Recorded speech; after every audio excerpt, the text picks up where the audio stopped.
আমাৰ NDAৰ সকলোৰে হৈ হাগ্ৰামা মহিলাৰী ডাঙৰীয়াক ধন্যবাদ আৰু কৃতজ্ঞতা জনাইছোঁ।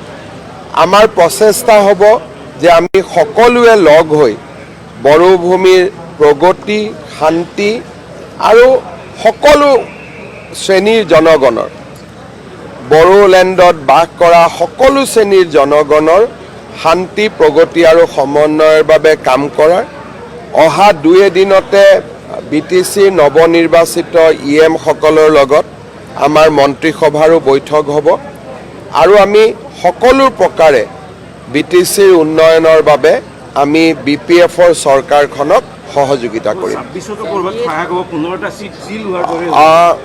2026 নিৰ্বাচনতো আমি এটা সমন্বিত ৰণকৌশল প্ৰস্তুত কৰিম, কাৰণ সকলোৱে প্ৰধানমন্ত্ৰী নৰেন্দ্ৰ মোদীৰ নেতৃত্বত এখন অসমত সুন্দৰ চৰকাৰ হোৱাটো বিচাৰে আৰু তাৰ বাবে পলিটিকেল দিশত বা কেনেকৈ কোন ক'ত উঠিব তাক যদিও আমি আলোচনা কৰা নাই, কিন্তু স্বাভাৱিকভাৱে 2026 নিৰ্বাচনৰ কথাও আমাৰ মনত আছে, আমাৰ নিশ্চয় চিন্তাত আছে আৰু এই বিষয়ে মই ভাবোঁ যে ডিচেম্বৰ জানুৱাৰী মাহৰ ভিতৰত আমি আপোনালোকক এটা সুন্দৰ প্ৰতিচ্ছবি দিব পাৰিম আৰু এটা কথা মই ক'ব পাৰোঁ যে গোটেই কথাবোৰ ইতিবাচক হ'ব, গঠনমূলক হ'ব আৰু ভাল হ'ব, ইয়াত নিগেটিভ একো নহয়।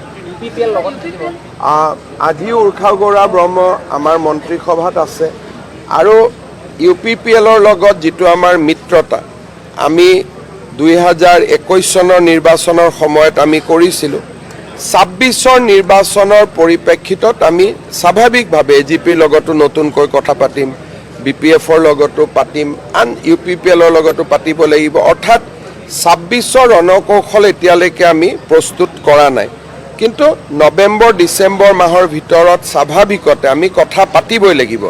গতিকে মই এটা এটাকৈ সৰু সৰু ষ্টেপ লৈ গৈ আছোঁ, কিন্তু এটা কথা আপোনালোকে মনত ৰাখিব যে হাগ্ৰামা মহিলাৰীৰ লগত মোৰ সম্পৰ্ক বহু দিনৰ।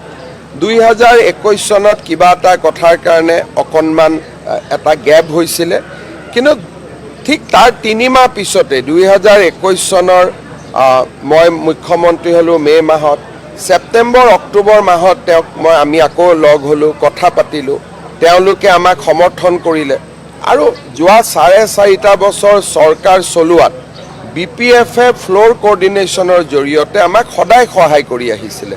ৰাজ্যসভাৰ নিৰ্বাচনসমূহতো আমাকেই ভোট দিয়ে আৰু মই সদায় ব্যক্তিগত সম্পৰ্ক বজাই ৰাখিছিলোঁ আৰু তাৰ প্ৰতিফলন আজি আপোনালোকে দেখিছে আৰু এই গোটেই মন্ত্ৰীসভাৰ সম্প্ৰসাৰণত স্বাভাৱিকতে আমাৰ নেতৃত্ব, নতুন দিল্লীৰ নেতৃত্বৰো অনুমোদন আছে। গতিকে আমি সকলোৱে মিলিজুলি সমাজৰ উন্নয়নৰ বাবে একেলগে কাম কৰিম।